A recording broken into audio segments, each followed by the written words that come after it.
Peggy 7. Sega.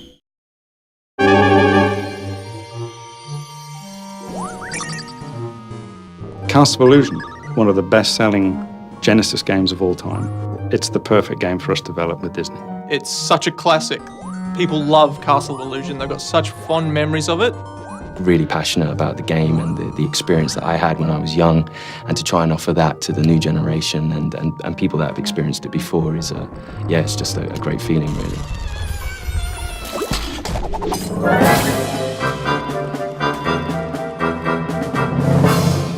There is definitely something about Disney which I don't think any other brand has quite captured. It's Disney. It's a descriptive word in itself. Disney's renowned for its characters, for its visuals, for its animation, for its music. Everything that Disney touches has an air of magic to it, and they try to, as a company, try and encompass that in all their products. It doesn't matter if you're a core gamer, family gamer, whatever the gamer, you need to capture that sense of enjoyment, passion.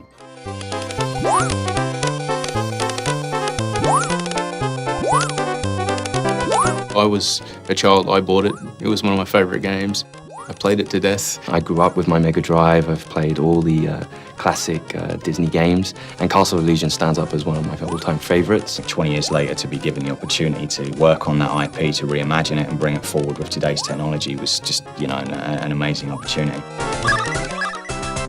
For us, it was important to just respect the original in as many ways as we could. What we wanted to do was just improve upon areas that we can improve upon, because we've got new technology, we've got new systems, a new tool set. We have to be very careful not to go and run with the game in a completely different direction. We have to embrace what was good about it to begin with. You'll see all the same familiar characters, you'll see the familiar worlds, all the themes that you remember in the original game are there. And we've kept to the original in such a way that Disney can recognize it immediately. They recognize the tree stump and they smile. They go, that's exactly what we're looking for.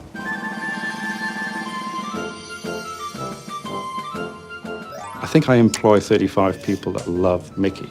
So making them happy, I think, is a good indication that the audience is going to be happy. He's a stoic little guy. He never really gets too bothered by things. He's always willing to give it a go. It's very brave, but at the same time very kind. He's quite charming in the way he approaches things, and we really wanted to capture a lot of that charm from Mickey that you see in the old kind of Mickey cartoons. Obviously, there's a little bit of pressure there for making him awesome, because it's Mickey Mouse and he's, the biggest character in the world. We are not going to reinvent Mickey. We have to respect the style of Mickey, the look and feel, the characteristics, the animation cycles, the walk cycles. And not only that, but from an artistic point of view, we have great concept artists that have been able to really capture the look of Mickey, what he meant in Castle of Illusion, in the Mega Drive era, and how do we bring a flavor of that into the new modernized version, but without changing him so much that he distinctly looks like a different Mickey Mouse.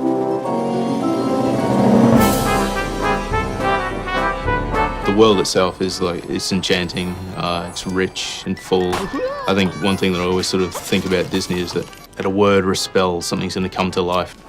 Just off to the corner, something could just pop to life and come at you.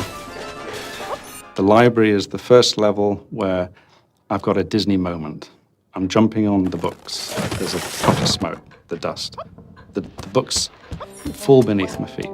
And there's an enemy, and there's an A. It's a letter A, and it's attacking me. I don't know many games where a letter can actually scare a grown man. You just never know what's going to happen around the next corner. I think that's something that really keeps you engaged as a player. We didn't really diverge too much in the story. It's a very true Disney story. Mizrabel has come upon Mickey and Minnie out sort of having fun in the forest, dancing away, and she's taken by Minnie's beauty and wants it for herself, so she steals her away, and Mickey, being the heroic little boyfriend, runs off and chases after her, and he gets dragged into this castle of illusion where Mizrabel has set up all these traps. For those that know the original, to see what we've done with it, and for those that don't, for the new kids and anyone else that is new to the IP, and enough there to give them a little bit more of a story from start to finish.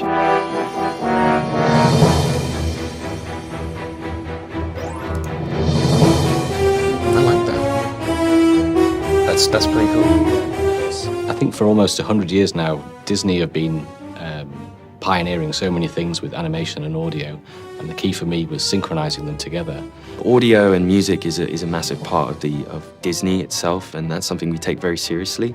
So for us, it was important that we again tried to pursue certain sounds that made sense to the environment that Mickey was in. When making a new modern Castle of Illusion, we're able to use the old Castle of Illusion as liberal as we need to. And it's actually been quite nice to take the entire original 16-bit track and use them in the modern version as well. But sometimes by retaining that low fidelity, that's part of its charm, of its style. So I do think it's important to retain that. Although we have cleaned it up a little bit, it still retains that original character. Hey, I need that to save Minnie! Come back! We have had the opportunity to allow Mickey to speak.